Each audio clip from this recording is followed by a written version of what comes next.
War Eagle Auburn family, welcome back to another edition of E2C Network Live, where we get together, we sit down, and we talk about what's going on in the world of the Auburn family spectrum. Always heavy on the Auburn sports here on this channel, but if it's orange and blue, it is what we do. Thank you for joining us for another post-game reaction show. Auburn men's basketball taking down Ole Miss in the Pavilion in Oxford, Mississippi by the score of 82-73. We're going to react to it. We're going to talk about the stats, the storylines, everything that we saw, we heard, we smelt. I don't know how you would smell anything, but that just came into my head. So I said it. All of that here on this show. And we appreciate you joining us, whether you're watching live or on the replay.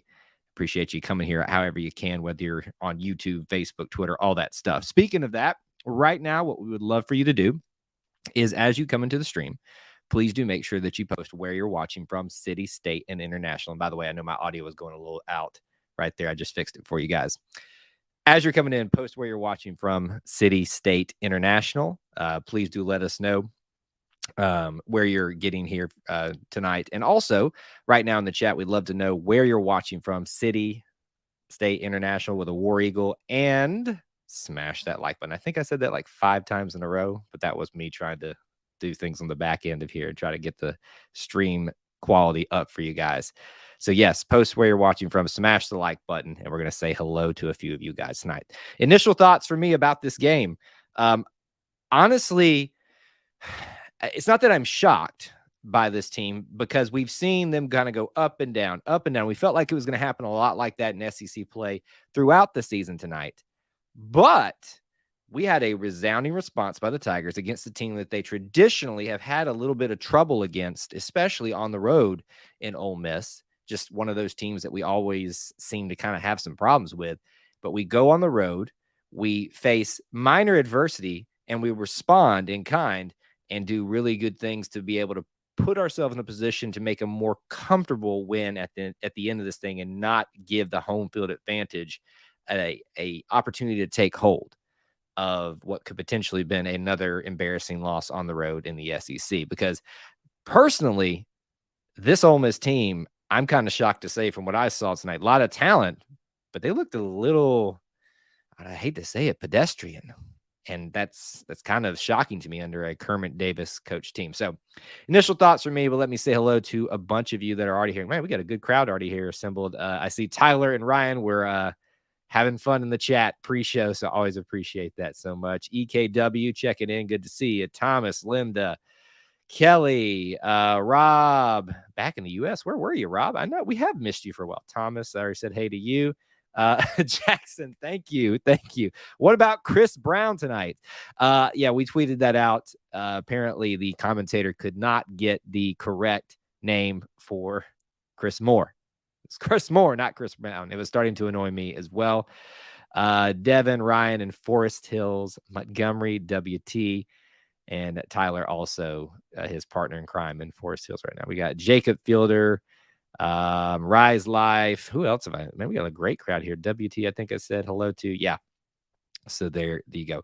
Big question out at the front of this. What about Chris Moore? So we saw him go down really early in the game. I think it was probably 3 minutes into the game. And I didn't get any official word unless I wasn't just paying attention on what it was, but it was the right shoulder. And to me, it looked like it kind of came out or something like that. And that's probably why it was being, wrapped up and iced up right there. I'm not a doctor. Well, there's someone on here that's training to be a doctor, so maybe they could tell us. But that's what I took of it. So I don't know what his status is. To me, my understanding, if that was a dislocation, I would probably expect him to be limited the next time around, but it's something that you can usually come back from and just work through a little bit of soreness. Out of socket, maybe, possibly, yes. Good to see you, Brian. Thanks for checking in. So yeah, to me, it didn't seem serious, but it was obviously serious enough for this game not to put him back in there, which was a little scary, right? You're on the road. This is a team that can go up and down, especially in conference play, especially on the road.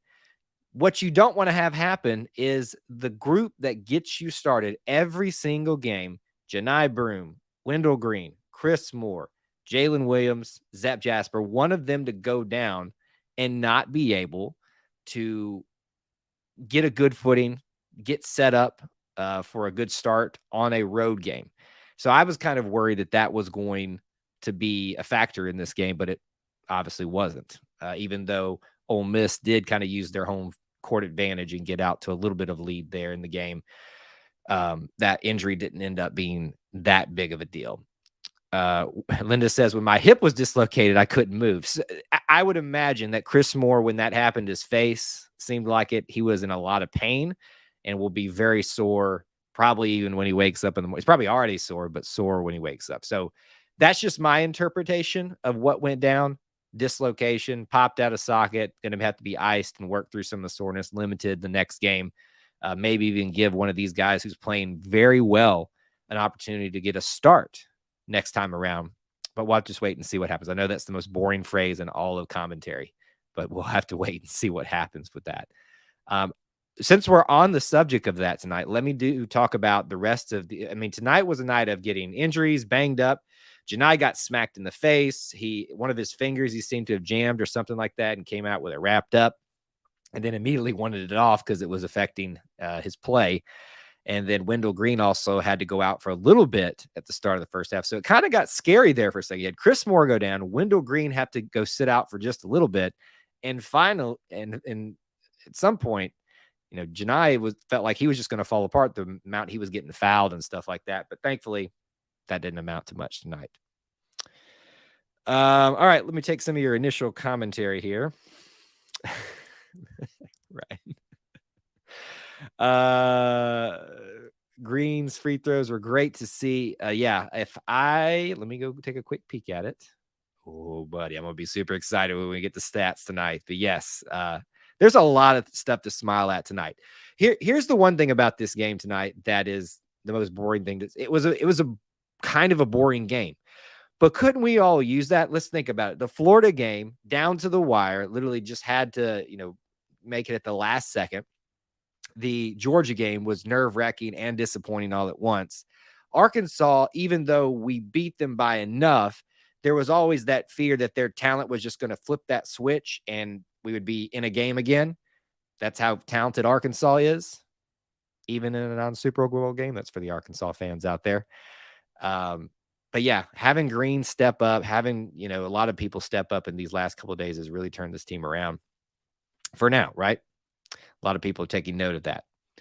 I think this was the best our offense was all year, in my opinion. Having 4 guys with 15-plus points is very impressive. Yeah, it's easy to look at the stat sheet and go, this is the best offensive performance. But you're probably right.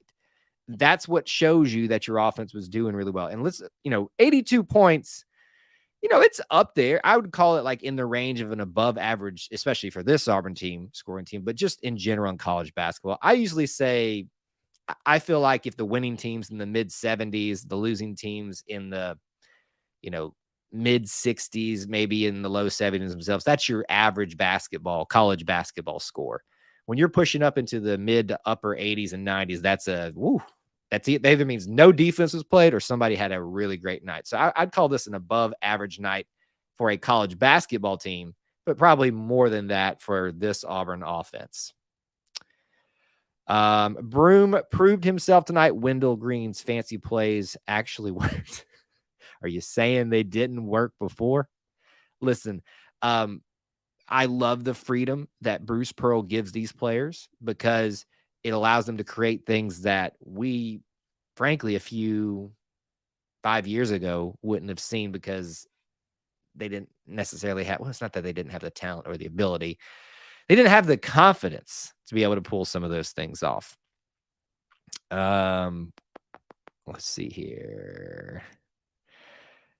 Flanagan, a lot of people are complimenting Flanagan tonight. We played Auburn tough tonight. Very proud of the team. Yeah, I think there's a lot to be proud of. So Clint and I, who we used to do the Inside the Jungle podcast, Chandler and Jace do that now. They had a new episode. They're not doing every game episodes right now, but they're kind of doing a group of games. So they did the first 3 analysis. Go check that out if you haven't. But when Clint and I used to do the show together, we used to always ask the question when we got back together, did Auburn have a complete game finally? And the answer always was no. Tonight, I think you can look at this and say this is a complete game for this team thus far, which means that it was pretty boring. Now, And that's still kind of a little harsh because, Ole Miss had some moments where they showed a little bit of life, but it just was never enough. The key thing was coming out of that second half and Auburn establishing its offense again and keeping Ole Miss from making a big enough run to get back within maybe like a 6-5 point margin. I know they got close to that, but once Auburn got out to that 7-8 point margin, they just kind of kept pushing out, and any run that kept happening for Ole Miss would only bring it back down. It's a lot of what happened to Auburn's offense in other SEC games this season. Green 23, Broom 19, great combo. I agree. When we've seen that all season, and I hope it continues.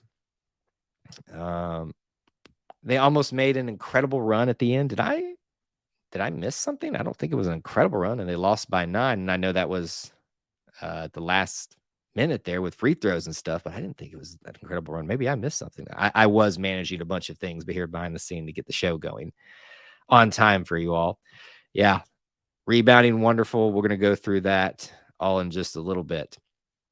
How is Chance Westry? Is he okay? To me, Chance Westry's fine. I think it's just one of those things with trying to find people time. Coach has kind of said it. If you listen to some of his press conferences, we put all the post-game press conferences up here for you. I share clips, probably the most important clip of his preview. Like this week, he shared about Sharif Cooper. I know that's not about our team currently, but I just thought it was a cool thing for him to talk about. You'll hear him talk about Chance saying there's nothing wrong.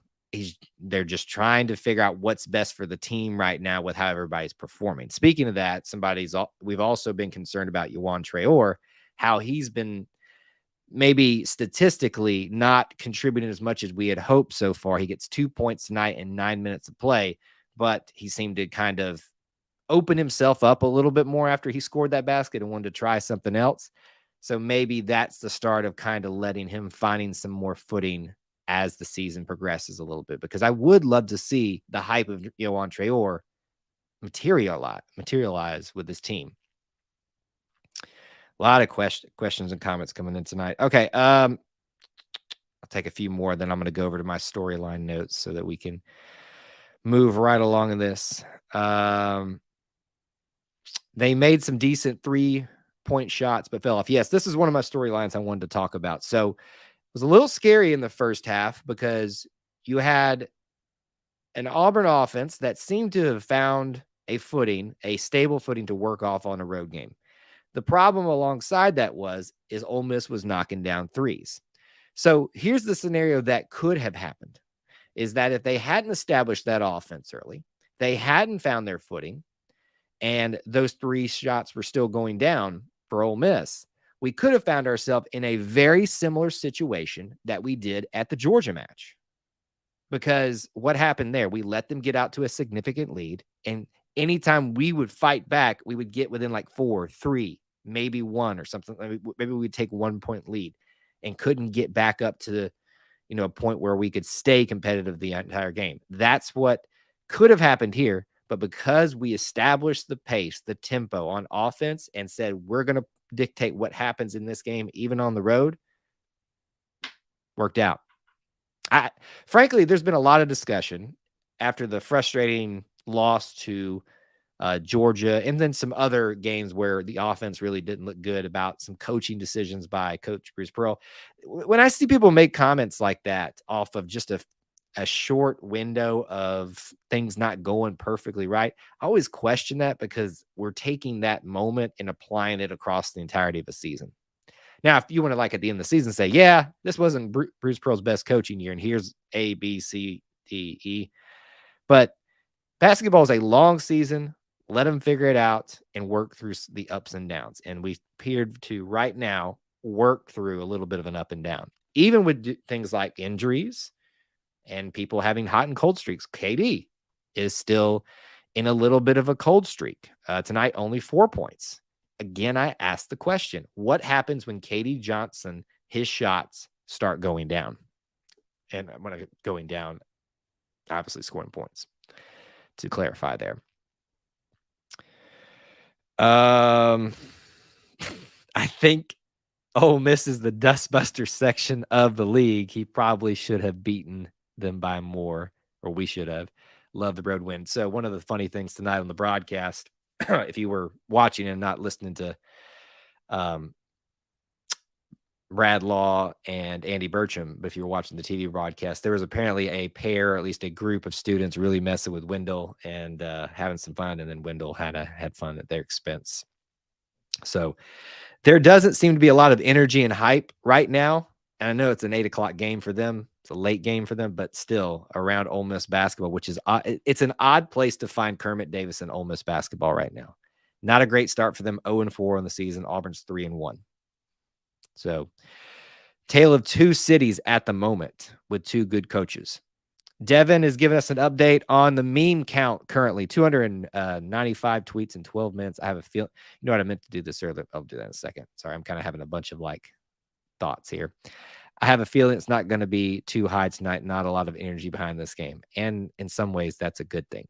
I forgot to mention this earlier. I do have the call line open for the Booster Club members. If you would like to call in, I know it'll only be open for a few more minutes now, but I want to honor that by you guys. So if you're a super booster or higher, you can have access to call in tonight. So if you'd like to, you can take advantage of that and talk to me for a few minutes. It felt empty. It really did. There was barely a student section there tonight. Okay, let me look. Keep comments and questions coming. We'll come back to some. I'm not going to be able to get to all of them tonight. Things that I jotted down that I kind of wanted to note for this game. We talked about early concentration of establishing the offense. We did that through feeding Janai early and often. He put the work in tonight. Really strong performance by him. I think that's the 4th double-double in a row for him. And there was a concerted effort to do that, and that was the game plan, and I loved it. I think it was a brilliant move by Bruce Pearl to start off the game and really set the tone in Auburn's favor. And we already talked about what could have happened. It only allowed Ole Miss to get out to a 7-point lead and allowed us to manage that situation back to a competitive level by the half, even with them taking a 1-point lead at the half. We already talked about Ole Miss shooting early well. The injuries will monitor Chris Moore, not Chris Brown. And hopefully Janai and Wendell's banged up nature won't affect them too much. I want to talk about this, and I'm a nerd about basketball. I love beautiful cuts to the basket, meaning like if somebody sets a pick and then they roll and cut to the basket, or there's somebody that's on the backside of a play rolling off towards the basket. Because we concentrated on Janai tonight, feeding him, making them concentrate their energy and focus on him, it opened up a lot of guys underneath the basket when he would come up to about the free throw line. We saw a few beautiful cuts where he would just toss it down to someone. There was very simple, solid, basic basketball stuff displayed by this team tonight with the traditional Auburn flair of running and gun it when the opportunity presented itself. If this team does this night in and night out, they will be successful the entire year. Now, not every situation is going to dictate that you can do this type of thing. Sometimes somebody will be just shooting lights out, so you're going to have to try to shoot yourself out of a deficit that they created. But yeah. Brady wants to ask, who is y'all's player of the game? So go ahead and post that right now if you'd like to, while I kind of finish looking through my storylines, and then we'll move on to stats here. Alan Flanagan came alive in the first half, the end of the first half, and then on into the second half. And that's the second game in a row that he's done that, big statistically wise, but really it's 3 games in a row where you've really seen him come on since the Georgia game. We've been asking who's going to be the guy that steps up along Wendell, along Janai. Jalen has done that as well. Who else? What other guard's going to do that? Alan Flanagan, the guy that everybody's asking, when is he going to arrive back to his full self? Is this a sign that it's going to continue the rest of the season? No, but I like the trend that he's putting together right now. Really, really happy with that. So you had that happen, and then you had Wendell come alive at the beginning of the second half and just knock down some threes and just really put Ole Miss in a bad situation tonight. All right, let's see. You guys are saying Wendell, players of the game. Wendell, Broom, Wendell, Alan Flanagan again. Broom. Looks like we've got kind of a split room, but Broom, well, it's actually kind of split down the middle there. So well, let's look at some of the stats. We're going to do that anyway. Tonight, your leading scorer on the night, Wendell Green, 23 points. Woo, I didn't realize it was that high, folks. I looked over there and I was like, whoa, I did not look at that. And I should have before we started. 19 points for Janai Broom. Jalen Williams with 12 tonight, and then Alan Flanagan with 15. You're 4 in double figures. Let it not go amiss that Jalen Williams tonight did Jalen Williams things. Just a solid guy, 3 rebounds, 5 assists, 12 points in 31 minutes of play, 2 out of the 3 from the free throw line. Jalen Williams does Jalen Williams things. But just looking across the board here, Janai Broom, 19 points, 11 rebounds, 3 assists. Wendell statistically probably would get your player of the game here, but just because of the tear that Janai has been on, I'm going to have to give him player of the game tonight. That's just my opinion, but you could make a case for really anybody tonight. And it kind of looks like we're all split down the middle on this right now. Rise Life, he should put a smile on your face because he is a good team basketball. He's a team. So when you say team basketball player, everybody's like, oh, that's just like the most improved player award. No. Sorry for knocking that. Team basketball players are invaluable. Like the team usually is determined by these guys. Jalen Williams is that. People say this team goes as Wendell Green goes. I will make the case that that is true, but this team goes as Jalen Williams goes. Good night for him means a good night for Auburn. I didn't see us play a lot of depth tonight, so everybody got in the game down to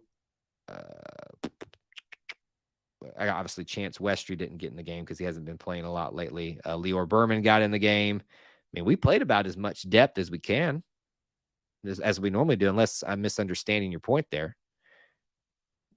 I think we played about as much as we did. 11 for 11 of on free throws is wow. You're trying to make me change my pick there. Agreed, WT. They are the difference in a basketball team. All right, we're gonna try to get towards the end of our show here in just a little bit. We're gonna try to get out here by 30 minutes. We're at 23 right now. Rest of the points tonight: 3 for Zep Jasper. He continues to do what he's supposed to do, just get you a few points here and there and be a big team ball guy too. Katie Johnson with 4, Trey Orr with 2. Leor Berman and Trey Donaldson tonight don't score anything. Cardwell with 2 emphatic dunks. I think when the team finds its comfort level, that's when you find Dylan Cardwell start exploding and doing things. And we saw that happen a few times tonight. I'm struggling to find things that I'm upset with in this game. Can you guys find anything to be disappointed with or want to? We can always find things to improve, but like, is there anything bad about tonight that they did or didn't do? I'm struggling tonight for that. And I know that's not hard for some of you to believe with me being a bit of a sunshine pumper, but I wear that with pride. Zep has been better at times on offense this year, but that's not what I would welcome that, but that's not what we need him to do. We just need him to continue doing what he does, is give the team a good place to work from. Yeah, I don't even bother with arguing the refs' points unless it's just egregious now, because I just know SEC basketball refs are just awful. Okay, leaving people open at 3. I might have missed that a little bit, but that may be something I need to watch a little bit more in the games. WT knows that. WT knows how to work the host here. Rebounds, free throws, and turnovers. There you go. So let's look at that and let's move over to the team stats here. Free throws tonight. Boy, howdy, we for the first time. I saw the stat come through from the athletic department yesterday, and the highest we had done on free throw percentage was like 79.2, I think.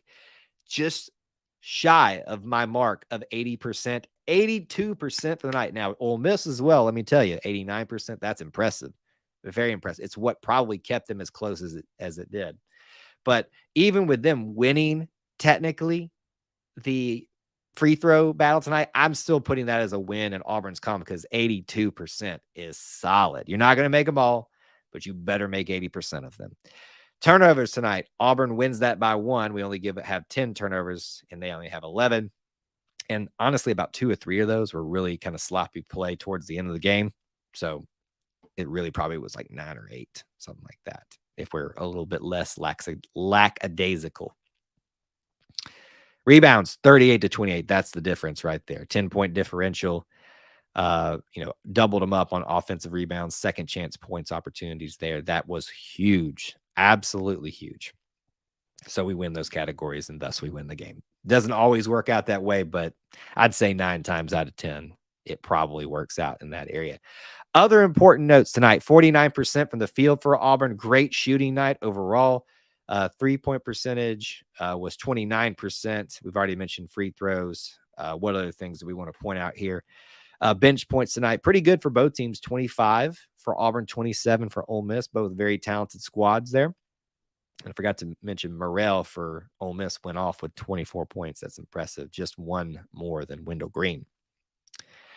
Points in the paint because of Janai Broom and how much we worked him. 46 for Auburn, 26 for Ole Miss. So I always look for the stat that made the biggest difference in the game. I was kind of saying that's rebound. I'm going to change that. Points in the paint, which goes back to what we did at the start of the game. Establishing that concentration on Janai and him having a solid game.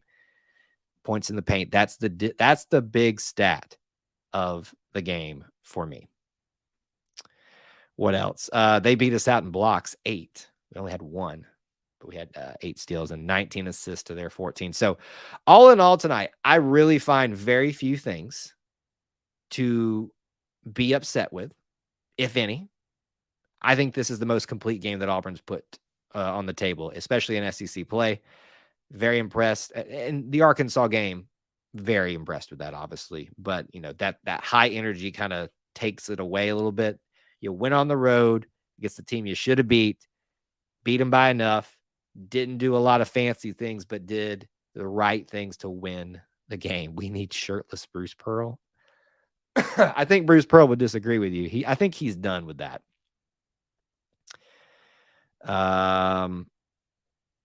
Yep. Number 24, Berman. Is that who you're I think we're going to continue to see him more and more. He provides a quick little change of pace with the opportunity to make a 3. All right. So here's what we're going to do. Going to give you guys the rundown for what to expect next, what to keep in mind of here at E2C Network. Get your comments and questions in for a last run through right now. But the things for you to know are scheduled.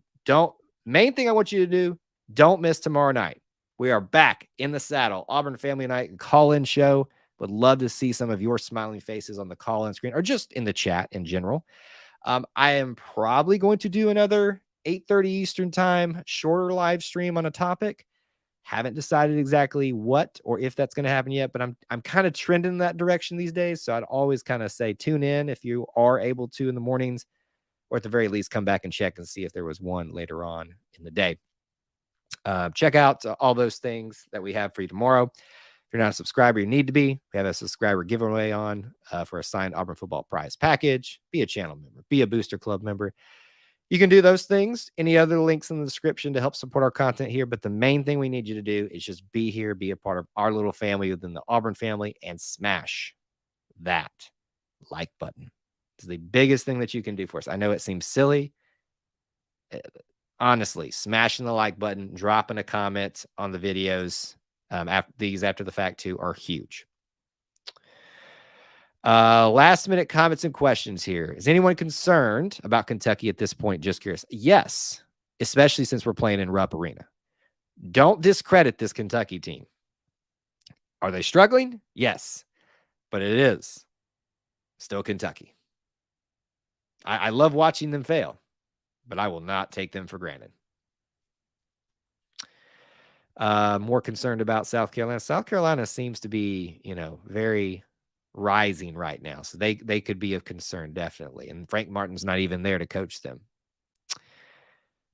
Who's disappointed tonight? I can't say I have any that let me down, but I usually champion the bench players. Yep.